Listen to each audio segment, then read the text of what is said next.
आज solution as usual. I told you there are three sections: concentration, solubility and colligative properties. अब जो colligative property है वो theoretical base, numerical base और MCQ का मैंने आपको होमवर्क दे दिया है PDF थ्रू। तो उसमें जो भी MCQ आप कर सकते हो वो ट्राई करना।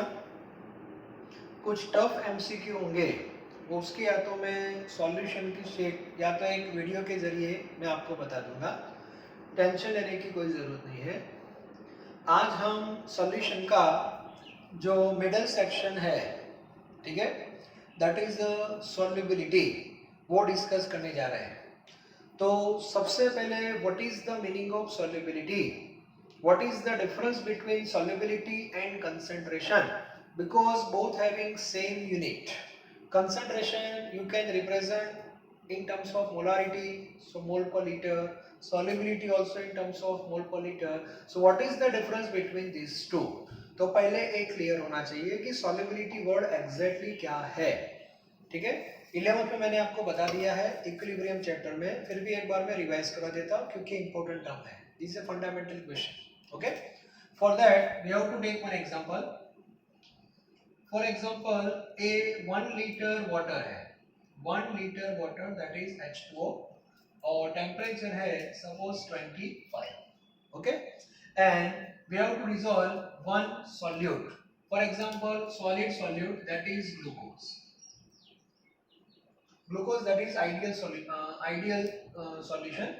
Now here formula of glucose is C6H12O6 और आपने कितना डिसॉल्व किया, 1 mole, 1 mole means 180 gram, that is in mass.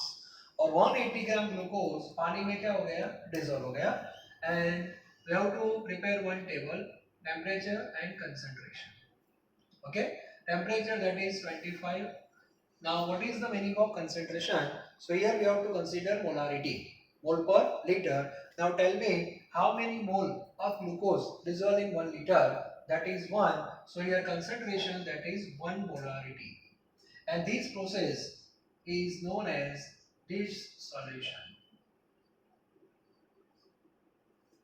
okay। मतलब कोई भी सॉलिड सॉल्यूट पानी में डिसॉल्व होता है तो उसको बोलते हैं डिसॉल्यूशन। तो एक वर्ड ए भी मैं यहाँ पे ऐड कर रहा हूँ, पैरेलल, तो एक क्लियर होना चाहिए।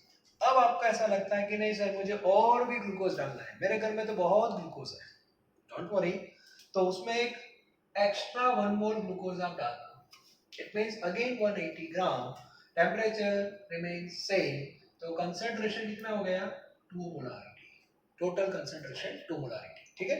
बाद में आपने और एक 1 मोल ऐड किया, temperature same and the concentration becomes 3 molarity, okay। अब 3 molarity concentration होने के बाद क्या हुआ वो आपको बताता हूं।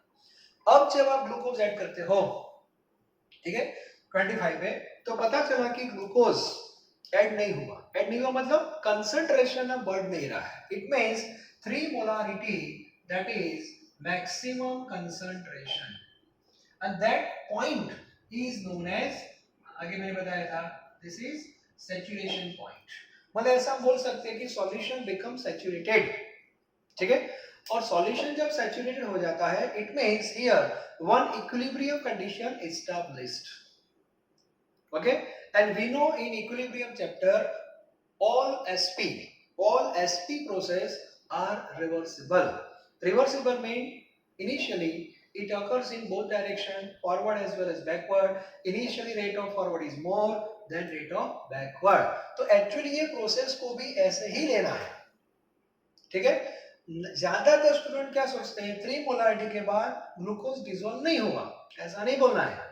एज अ साइंस स्टूडेंट आपको बोलना है जितना ग्लूकोज डिसॉल्व हुआ उतना ही ग्लूकोज बाहर आया, and that process is crystallisation, that is opposite to this one, okay. तो यहाँ पे दो प्रोसेस हो रही है, dissolution and crystallisation. Initial level पे rate of dissolution that is more than rate of crystallisation, and once concentration becomes 3 molarity system becomes saturated. In that case both rate are same. मतलब जितना glucose dissolve होगा उतना ही glucose बाहर आएगा, ठीक है। और एक जो मैक्सिमम कंसंट्रेशन है 3 molarity, that is known as solubility. So what is the exact definition of solubility? It is maximum concentration of solute dissolved in definite amount of solvent at constant temperature. तो ये concept आपका clear होना चाहिए, ठीक है। It mean solubility word जब आपके दिमाग में आता है तो पैरेलल आपके दिमाग में साथ में ऐड कर देना solubility, maximum concentration. This is important. Clear? Okay. अब ये जो सॉल्युबिलिटी का कॉन्सेप्ट है वो हम दो पार्ट में पढ़ने वाले हैं. First case that is solute plus liquid solvent is equal to liquid solution. First day मैंने आपको बता दिया था टोटल 9 कैटेगरी में सॉल्यूशन है, उसमें मेनली हमें लिक्विड सॉल्यूशन पढ़ना है और लिक्विड में 3 कैटेगरी थी.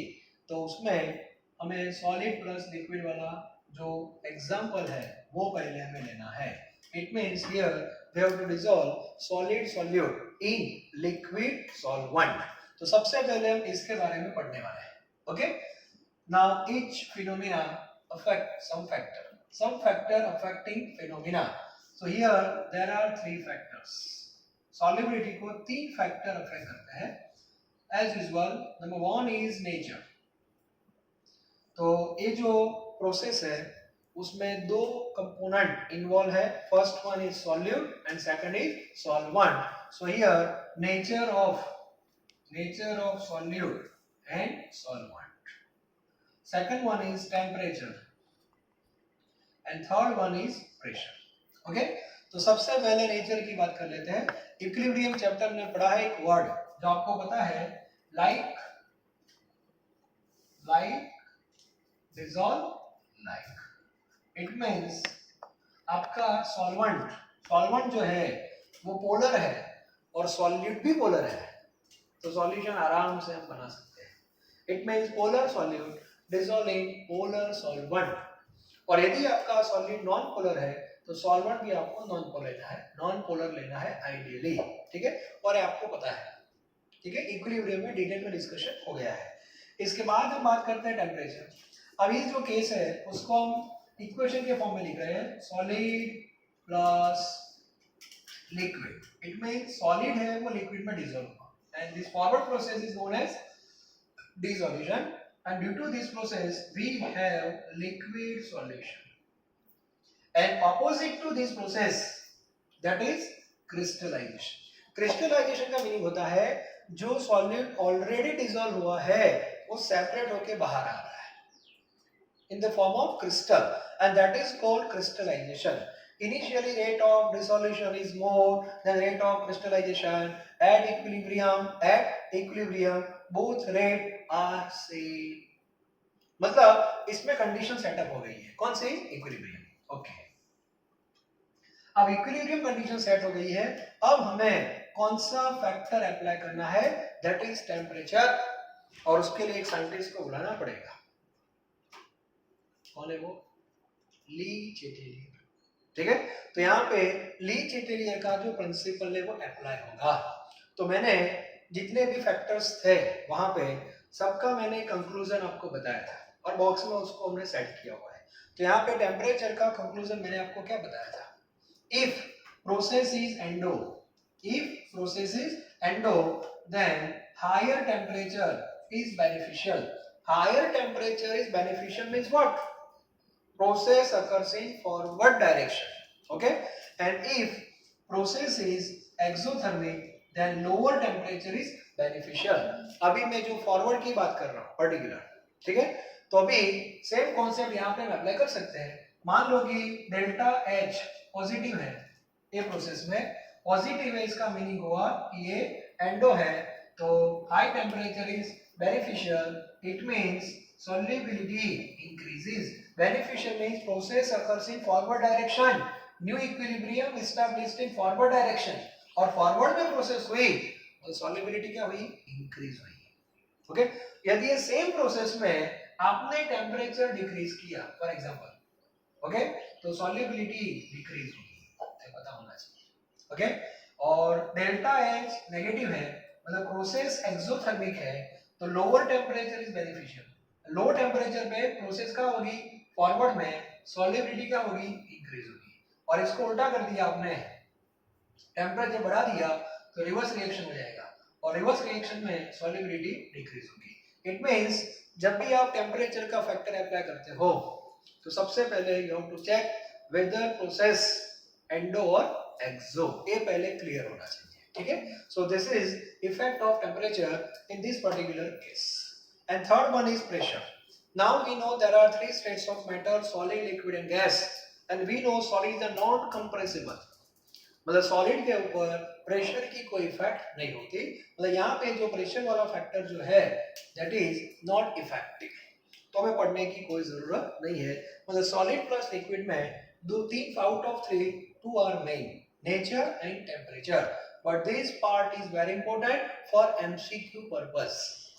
ओके, और सिस्टम कौन सी है वो भी आपको पहले पता होना चाहिए। तो ये आपका फर्स्ट सेक्शन आपका यहाँ पे हो गया। Now second section that is solubility of gas, solubility of gas in liquid। तो सेकंड जो केस हमें डिटेल में पढ़ना है, ठीक है। Now second section that is another system that is solubility of gas in liquid, ठीक है। Solubility of gas in liquid, it means solid is gas plus liquid is equal to liquid solution, gas plus liquid that is liquid solution। okay, अब यहाँ पे again factor, so again there are three factor, one is as usual nature। तो यहाँ पे जो first factor हमारा है that is nature of gas. अब आप बोलोगे सर गैस का नेचर मतलब क्या? So there are two types of gas, one is permanent gas and second one is non permanent gas. Permanent means O2, N2, H2 all are permanent gas, normally वो gas in state में होते हैं। Okay, now solubility of permanent gas in water that is very less, while in ethanol that is high, this is nature। और ये non permanent gas है like ammonia, HCl, इनकी solubility water में ज्यादा होती है in H2O और ethanol में कम होती है। so this is a factor affecting solubility।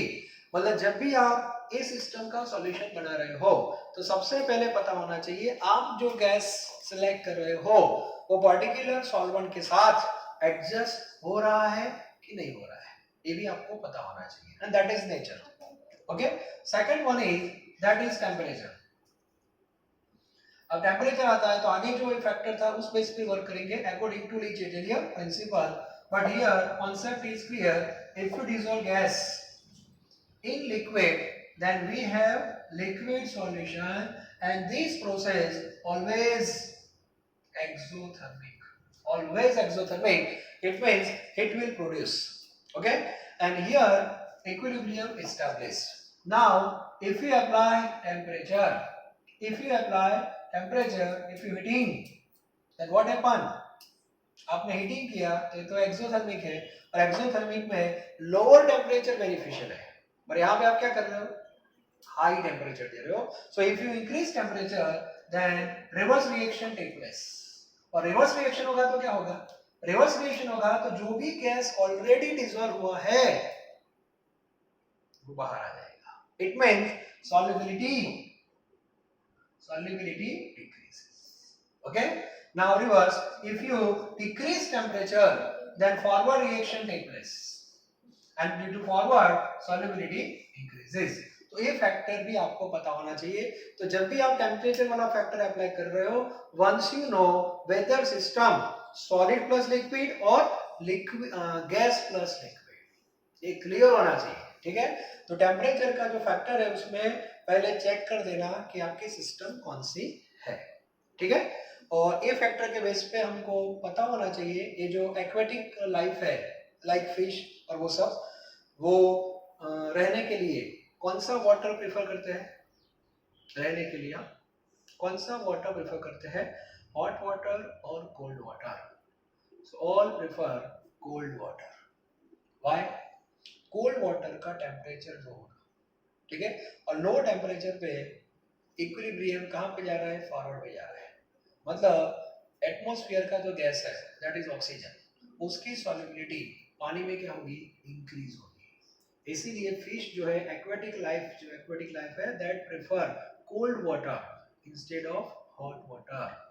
कभी कभी due to man made activity, river, lake, sea water, उसका टेम्परेचर बढ़ जाता है, ये जो इंडस्ट्री है उससे लिए, ठीक है।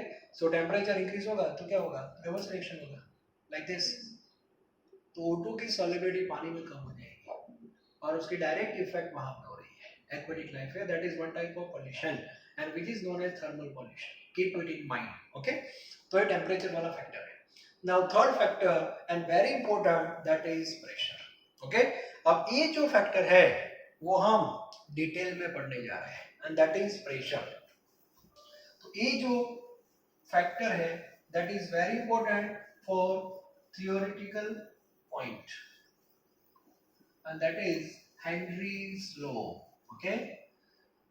तो अभी जो मैं थ्योरी आपको पढ़ाने जा रहा हूं that is actually effect of pressure. See the title, effect of pressure, effect of pressure of gas in liquid solvent, okay, and that is actually Henry's law। ये जो पूरा प्रैक्टिकल है वो स्टडी किसने किया होगा? हेनरी ने। सिंपल एक्सपेरिमेंट है। सबसे पहले मान लो कि ये बीकर है, यहाँ पे वाटर लिया मैंने, ओके, वाटर है, और ये जो वाटर है इसमें हमें गैस डिसॉल्व करना है, और यहाँ पे हमने गैस लिया है, ये पिस्टन है, तो यहाँ पे क्लोज वेसल जैसा सेट किया हुआ है, यहाँ पे ऑलरेडी प्रेशर सेट किया हुआ है W1, और यहाँ पे गैस है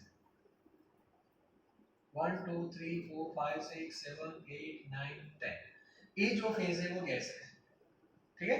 और गैस के जो मोलेक्यूल्स है अकॉर्डिंग टू दैट प्रेशर, यहाँ पे मान लो कि 1 2 3 4 5 इतने गैस के मोलेक्यूल ऑलरेडी डिसॉल्व हो चुके हैं, और अभी जो टेम्परेचर है वो 25 है। तो 25 पे अभी कितना मोलेक्यूल डिसॉल्व हुआ है? जस्ट 5, और एक मोलेक्यूल नीचे आ रहा है तो एक मोलेक्यूल वापस जा रहा है, and that is which condition? Equilibrium. तो अभी आपके सामने एक इक्विलिब्रियम कंडीशन ऑलरेडी सेटअप है, ठीक है। ये इनिशियल लेवल है आपका, ऐसा मान लो। ये लिक्विड फेज है, ये गैस फेज था। अकॉर्डिंग टू दैट प्रेशर, ये जो मास दिया उससे प्रेशर अप्लाई किया है, so according to that pressure इतने मॉलिक्यूल डिसॉल्व हुए हैं maximum at this temperature and equilibrium condition established. अब ज्यादा सॉल्युबिलिटी आपको नहीं मिलेगी, क्लियर? ओके। अब हम क्या करने जा रहे हैं? प्रेशर जो है वो इंक्रीज कर रहे हैं। तो यहाँ पे मैंने मास बढ़ा दिया, फॉर एग्जांपल W2 और यहाँ पे W3, तो उससे क्या होगा कि इक्विलिब्रियम कंडीशन डिस्टर्ब हो जाएगी और उससे फॉरवर्ड की रेट ज्यादा हो जाएगी। तो न्यू इक्विलिब्रियम में क्या होगा कि 1 2 3 4 5 है, तो मान लो कि यहाँ पे 7 आ गए, तो यहाँ से 2 मोलेक्यूल कम हो गए, ठीक है। और ये पिस्टन थोड़ा नीचे आ जाएगा, ऐसा थोड़ा माइंड सेट करके रखना आपका, बस ऐसे जो भी है, क्लियर? मतलब यहाँ पे गैस के मोलेक्यूल क्या होंगे? इंक्रीज होंगे। It means if you apply pressure, it means if partial pressure of gas increases, then its solubility in water also increases। और इस जो स्टडी किया है that is Henry, okay। अब उसको मैथमेटिकल फॉर्म में हमें रिप्रेजेंट करना है, but keep it in mind temperature remains constant. Okay, it means here solubility and pressure, solubility and pressure both are directly proportional to each other. So pressure means that is P, that is directly proportional to solubility. Okay, and solubility means what? Maximum concentration. Simple experiment है. Pressure जितना ज़्यादा होगा, partial pressure of gas, then you will have more solubility of gas in liquid solvent. तो दोनों के बीच में relation कैसा है? Directly proportional. Again, how many methods to represent concentration? That is 10. So here Henry studied whole process and proved that pressure directly proportional to which method? That is mole fraction. Mole fraction of gas present in solution, this solution. Okay. Now formula like this, P is equal to proportionality को हम निकाल देते हैं, that is KH. So the formula is P is equal to KH into X, where KH is equal to Henry's constant. Okay, Henry's constant. अब ये जो constant है वो किस पे डिपेंड होगा? ये भी बहुत इंपॉर्टेंट है, ये भी एक कॉन्सेप्ट है. अभी मुझे बताओ, ये पूरी जो प्रोसेस है उसमें आप कौन सा फैक्टर पढ़ रहे हो? पर्टिकुलर आप कौन सा फैक्टर पढ़ रहे हो वो मुझे बताओ. हेनरीज को तो सब पढ़ते हैं, लेकिन ये पता नहीं कि हम कौन सा फैक्टर पढ़ रहे हैं. Out of 3, first one is nature, temperature and pressure. तो आप कौन सा फैक्टर पढ़ रहे हो? That is pressure. तो यहाँ जो पूरा एक्सपेरिमेंट हो रहा है उसमें आप ग्रेजुअली प्रेशर ही चेंज कर रहे हो. If you change pressure, then new equilibrium condition established. Again, you have to change pressure. So gradually you have to change pressure and you have to observe solubility according to that pressure. But during each change of pressure, temperature remains constant, gas remains constant. मतलब ये जो practical है इसमें दो factor हमारे permanent constant रहते हैं. That is nature of gas and second one is temperature. तो यहाँ पे हमारा ये जो कांस्टेंट है वो भी दो फैक्टर पे डिपेंड होता है. अब यहाँ ये आपको पता होना चाहिए कि पूरे प्रैक्टिकल में कांस्टेंट टर्म दो थे और ये जो कांस्टेंट है उसको ही रिप्रेजेंट कर रहा है. ठीक है, तो K depends on nature of gas and another is temperature. ये मैं आपको क्यों बता रहा हूँ उसका रीजन मैं बताऊँ. जब आप न्यूमेरिकल सॉल्व करोगे हेनरीज लॉ के, उसमें 2-3 न्यूमेरिकल है तो आप देखना कि KH की वैल्यू डिफरेंट होगी. तो कुछ स्टूडेंट खड़े हो जाएंगे, सर KH तो कांस्टेंट है, उसकी वैल्यू चेंज कैसे हो रही है? तो ये यूनिवर्सल कांस्टेंट नहीं है. Henrys constant depends on nature of gas, और नेचर ऑफ गैस का मीनिंग हुआ कि दोनों न्यूमेरिकल में जो आपने गैस लिया है वो डिफरेंट होगा, और गैस चेंज होगा तो हेनरीज कांस्टेंट भी चेंज हो जाएगा. तो ये पता होना चाहिए. कभी कभी सेम गैस होगा दोनों न्यूमेरिकल में, फिर भी कांस्टेंट डिफरेंट होगा. उसका रीजन होगा दोनों ही न्यूमेरिकल में आप नोट डाउन करना, टेम्परेचर दैट इज डिफरेंट. तो ये कॉन्सेप्ट आपका क्लियर होना चाहिए. ठीक है, सो हेनरीज कांस्टेंट क्या है, वो किस पे डिपेंड है, उसको यूज कैसे करना है, तो उसके बारे में भी आपके पास नॉलेज होना चाहिए. Okay, now compare this equation with y is equal to mx. Maths में लाइन के दो इक्वेशन होते हैं, y is equal to mx and y is equal to mx plus c. Keep it in mind, y is equal to mx always passes through origin. Put x is equal to 0, then y is equal to 0. So coordinate becomes 0, 0. So this line always passes through origin. And y is equal to mx plus c never passes through origin. तो यहाँ पे आपकी जो formula है P is equal to KH into x, that is like y is equal to mx. Now draw the graph. तो graph आपको जो बनाना है तो उसमें भी रट्टा मारने की कोई जरूरत नहीं है. Now see y that is P, y पे आपको क्या लेना है? Partial pressure. ओके, और x पे क्या लेना है? That is mole fraction. तो आपका जो ग्राफ बनने जा रहा है that is partial pressure versus mole fraction, and we have straight line which is always passes through origin like this. Okay, now what is the aim? M represents slope. So if you compare M with this equation, then that is KH. तो जो line है उसका slope होता है। और slope कैसे find करते हैं वो मैथ्स वाले आपको पढ़ाते हैं, फिजिक्स वाले भी पढ़ाते हैं लैब में। Slope is equal to m and that is equal to KH। Slope find करने के लिए ट्रायंगल बनाते हैं ABC, AB upon BC, AB यहाँ से हम लेते हैं, BC यहाँ से दोनों का रेशियो लेते हैं according to maths dy by dx। Okay, ये सब आपका क्लियर है। तो स्लोप जो है that is m and that is KH। तो आपको पता होना चाहिए how can you determine Henrys constant, and for that first of all you have to draw graph p versus x, graph like this, and you have to calculate its slope and the value of slope that is equal to Henry's constant। Clear? मतलब एक clear होना चाहिए। यदि ये experiment carbon dioxide के लिए है तो CO2 25 पे हमारा ग्राफ है। सेम एक्सपेरिमेंट आपने O2 के लिए लिया, O2 के लिए लिया for example, temperature same 25, you have straight line passes through origin but slope is different, slope change हो जाएगा। अब स्लोप क्या है वो भी कॉन्सेप्ट क्लियर होना चाहिए। स्लोप ज्यादा है कम है वो कैसे पता चलेगा? ये दो लाइन है, किस लाइन का स्लोप ज्यादा है? सॉरी, तो कैसे पता चलेगा? सिंपल लॉजिक है, यहाँ पे बैठो, यहाँ पे बैठो, यहाँ पे नीचे आने में टाइम कम लगेगा, इसका मीनिंग है कि यहाँ पे स्लोप ज्यादा है। ठीक है, सिंपल वे में ऐसे सोच सकते हो। तो ये भी क्लियर होना चाहिए। कभी कभी पूरा 12 खत्म हो जाता है 99% के साथ, फिर भी स्लोप की कंपैरिजन पता नहीं होती। सर फॉर्मूला से फाइंड करना पड़ेगा। क्या फॉर्मूला? डायरेक्ट पता चल जाएगा। ठीक है, तो स्लोप कैसे फाइंड करते हैं वो भी क्लियर होना चाहिए। KH किस पे डिपेंड है वो भी आपका क्लियर होना चाहिए। Okay, now what is the relation between KH and solubility, and that is inversely proportional. अब थोड़ा दिमाग लगाओ, KH क्या है? स्लोप। अब मुझे बताओ, if slope increases like this, slope increase मतलब क्या? Line like this. ओके, तो स्लोप क्या हो रहा है? इंक्रीज हो रहा है। अब लाइन मुझे बताओ y एक्सिस की ओर बढ़ेगी तो ऑब्वियसली x कोऑर्डिनेट की वैल्यू डिक्रीज होगी और y कोऑर्डिनेट इंक्रीज होगा। ओके, तो x पे कौन है? That is mole fraction, and mole fraction means solubility. Mole fraction means solubility, so KH and solubility both are inversely proportional। And one more parameter, practically it is proved that temperature and KH both are directly proportional। It means if you increase temperature, KH increases, solubility decreases। अभी आपका ये जो practical है वो 25 पे हो रहा है। Okay, if you increase temperature then what happen?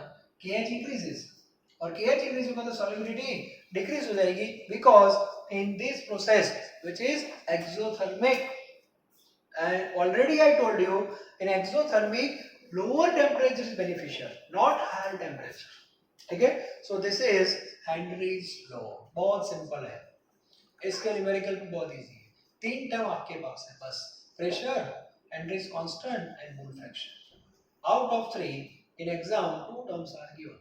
Okay, so you can find out remaining one। Sometimes you have to find out mole, here mole fraction is given, so don't worry, mole fraction को आप mole में convert कर सकते हो, mole upon total mole। ठीक है, तो उस बेस पे हम आगे बढ़ सकते हैं। तो न्यूमेरिकल का हम अलग से डिस्कशन करेंगे। सो this is Henry's law. Now application, Henry's law की एप्लीकेशन कहां पे है? तो एप्लीकेशन पार्ट है वो भी बहुत इजी है। Application, the first one is soda. अब जैसे ही सोडा वर्ड आता है तो आपके दिमाग में कौन सी सिस्टम आती है? CO2 plus water. Soda is a mixture of carbon dioxide and water. अब जो पर्सन रोड पे जो बैठा है वो पढ़ा लिखा नहीं है, अनएजुकेटेड पर्सन है, फिर भी वो इनडायरेक्टली ये सारे फैक्टर को फॉलो कर रहा है। वन बाय वन हम चेक करते हैं। Okay, now first factor that is nature. तो यहां पे जब during the preparation of soda हम CO2 को डिसॉल्व करते हैं, अब CO2 किस कैटेगरी में आता है? नॉन परमानेंट गैस, और इसीलिए CO2 की सॉल्युबिलिटी पानी में ज्यादा है, तो हमें ज्यादा मेहनत करने की जरूरत नहीं है। Number 1। Okay, the CO2 prefer water, no problem। Second factor that is temperature। तो आपको पता है कि जो पर्सन सोडा बना रहा है वो हॉट वाटर में बनाता है कि कोल्ड वाटर में? Cold water. तो कॉन्सेप्ट क्या है?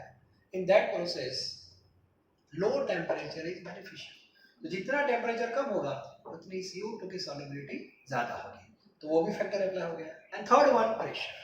वो पर्सन जब सोडा बनाता है तो वहां पे प्रेशर वो ज्यादा यूज कर रहा है, नॉर्मल प्रेशर पे डिसॉल्व नहीं कर रहा है, वो भी आपने नोट डाउन किया होगा। तो तीनों फैक्टर जो है वो फेवर में है, फॉरवर्ड प्रोसेस की फेवर में है, और इसीलिए कार्बन डाइऑक्साइड पानी में डिसॉल्व हो जाता है और बाद में उसको यूज करते हैं। That is application. तो इन फ्यूचर जब भी आप सोडा पीते हो तो आपके दिमाग में हेनरी आना चाहिए, ठीक है। Second one, diverse. डाइवर्स जो स्कूबा डाइवर्स होते हैं, वो जो सी वाटर में बहुत नीचे तक जाते हैं, साथ में वो सिलेंडर भी रखते हैं ऑक्सीजन का। अब वहां पे एक दिक्कत क्या है, नॉर्मली एक प्रोसेस होती है, प्रेशर का बैलेंस करना होता है। अभी मान लो कि हम गांधीनगर में, अहमदाबाद में, कलोल में, व्हाटएवर कई जगह पे है, हमारा एक्सटर्नल प्रेशर कहाँ है, बाहर कितना प्रेशर है, 180 है। तो अभी आप जो O2 ले रहे हो आपकी बॉडी में, ठीक है, that is according to 180 M. 180 M पे ही O2 ब्लड में डिसॉल्व हो रहा है, और बाहर का प्रेशर भी 180 एम ही है, और दोनों का बैलेंस हो रहा है। तो अभी इस बेस पे ही वर्क होता है। अब हम बात करते हैं डाइवर्स। ये लोग कहां पे जाते हैं, नीचे, बहुत नीचे जाता है, ठीक है। तो वहां नीचे जाएंगे तो वहां तो एक्सटर्नल प्रेशर जो है वो तो 180 एम से ज्यादा ही होगा। तो वहां जो वो O2 साथ में ले गए सिलेंडर थ्रू, तो वहां पे जो O2 डिसॉल्व होने वाला है वो 180 एम बेस पे नहीं होगा, वो हाई प्रेशर के बेस पे डिसॉल्व होता है। ऑक्सीजन डिसॉल्व होता है, साथ में N2 भी डिसॉल्व हो रहा है, और वो लेना ही पड़ रहा है क्योंकि साथ में बैलेंस करना होता है। अब O2 तो अपना रोल कर रहा है, जो उसका बायोलॉजिकल फंक्शन है, वो N2 तो इनर्ट है। अब जब वो पर्सन बाहर आता है तो ग्रेजुअली प्रेशर क्या होगा, डिक्रीज होगा। जब प्रेशर डिक्रीज होता है तो जो नाइट्रोजन डिसॉल्व हुआ है वो बबल फॉर्म में बाहर निकलता है ब्लड में से, और वो ब्लॉक हो जाता है, जिससे पर्सन की डेथ भी हो सकती है।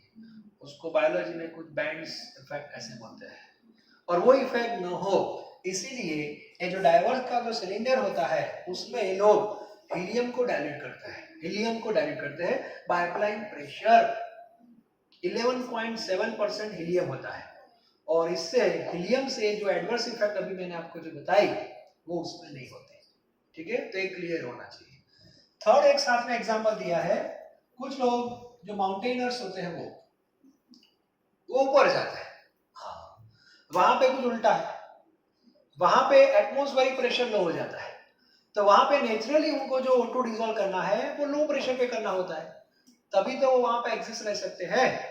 लेकिन उससे बायोलॉजिकल एक्टिविटी में इश्यू आएगा, क्योंकि O2 जब डिसॉल्व होगा लो टेम्परेचर पे तो सफिशिएंट O2 डिसॉल्व नहीं होगा, और उससे वीकनेस आ सकती है, ठीक है। तो इस बेस पे वहां भी प्रॉब्लम हो सकते हैं। तो यहाँ पे मेनली ये 3 केस टेक्स्ट बुक में दिए हैं। कॉन्सेप्ट इतना है, हमें जो ऑक्सीजन ब्लड में जो हमारा डिसॉल्व होता है that is according to external pressure. अभी हमारे बाहर 180 एम का प्रेशर है, तो हमें 180 एम के बेस पे O2 को डिसॉल्व करना होता है, नेचुरली ऐसा ही होता है। आप नीचे गए तो प्रेशर ज्यादा करना पड़ेगा, ऊपर गए तो कम करना पड़ेगा, दोनों ही केस में प्रॉब्लम होती है। बेटर है यहाँ पे, ठीक है, ओके। तो 3 जो है उसकी एप्लीकेशन है। And last one is limitation. हर एक रोग की एक लिमिटेशंस भी होती है पैरेलल, तो लिमिटेशन क्या है वो मैं आपको बताऊं। नंबर 1, तो 11th में आपने पूरा चैप्टर पढ़ा था difference between real gas and ideal gas. Now what is the meaning of ideal gas? तो आइडियल गैस का मीनिंग ऐसा होता है, particular gas if you take high temperature high and pressure low, मतलब जो गैस इस पर्टिकुलर कंडीशन में PV is equal to nRT को फॉलो कर रहा है, दैट गैस इज आइडियल, उसको आइडियल गैस बोलते हैं, ठीक है। तो हेनरी ने फिक्स स्टेटमेंट दे दिया है, ये जो फॉर्मूला है that is applicable not for all gas, this formula, this law applicable for those gas which follow PV is equal to nRT at high temperature and low pressure, उसके लिए ही है। Okay, second limitation, जब भी आप कोई gas dissolve करते हो solvent में, तो ये प्रोसेस जो अभी बढ़ रहे हैं that is physical process, not chemical process. तो हेनरी का एक दूसरा लिमिटेशन है, मान लो कि कोई गैस डिसॉल्व हुआ और उसने सॉल्वेंट के साथ केमिकल रिएक्शन कर दिया, तो ये तो फिजिकल नहीं केमिकल प्रोसेस हो गई, तब इक्वेशन फॉलो नहीं होगा। मतलब there is no chemical reaction between solute and solvent, मतलब केमिकल रिएक्शन कोई नहीं होना चाहिए। आपने CO2 डिसॉल्व किया पानी में और अंदर से N2 बाहर आ गया, तो इसके लिए नहीं है। Okay, and third one, neither association nor dissociation. आप जो भी गैस डिसॉल्व करते हो सॉल्वेंट में, उसका डिसोसिएशन भी नहीं होना चाहिए और एसोसिएशन भी नहीं होना चाहिए, दैट इज कंडीशन। तो ये क्लियर होना चाहिए, ये तीनों कंडीशन को जो गैस फॉलो करता है उसके लिए सब मैथमेटिकल फॉर्मूला है, उसमें ही ग्राफ आपको ऐसा मिलेगा। Okay, so this is Henry's law. तो यहाँ पे आज जो मेरा टॉपिक था वो बेसिकली सॉल्युबिलिटी और कंसंट्रेशन के बीच का एक बेसिक डिफरेंस क्या है वो पता होना चाहिए। There are 3 factors affecting solubility, nature, temperature and pressure. बाद में सॉल्युबिलिटी का जो कॉन्सेप्ट है वो हमने 2 पार्ट में पढ़ा। First case that is solid plus liquid and second that is gas plus liquid. Solid plus liquid में आपको सिर्फ फैक्टर ही पढ़ने हैं, तीनों फैक्टर। उसमें प्रेशर वाला जो फैक्टर है that is not effective, temperature is most important, और जो गैस प्लस लिक्विड सिस्टम है उसमें भी 3 फैक्टर है, लेकिन डिटेल में आपको कौन सा फैक्टर पढ़ना है दैट इज प्रेशर। और हेनरी ने जब ये स्टेटमेंट दिया था तो डाल्टन ने भी उसका सपोर्ट किया था, उसका भी एक स्टेटमेंट साथ में दिया है, सपोर्टिंग स्टेटमेंट। ओके, तो हेनरीज लॉ का ये जो फॉर्मूला है वो क्लियर होना चाहिए, P is equal to KH into X, where KH is proportionality constant and that is Henry's constant depends on temperature and nature of gas। ठीक है, और इसका इंपॉर्टेंस क्या है वो भी मैंने आपको बता दिया।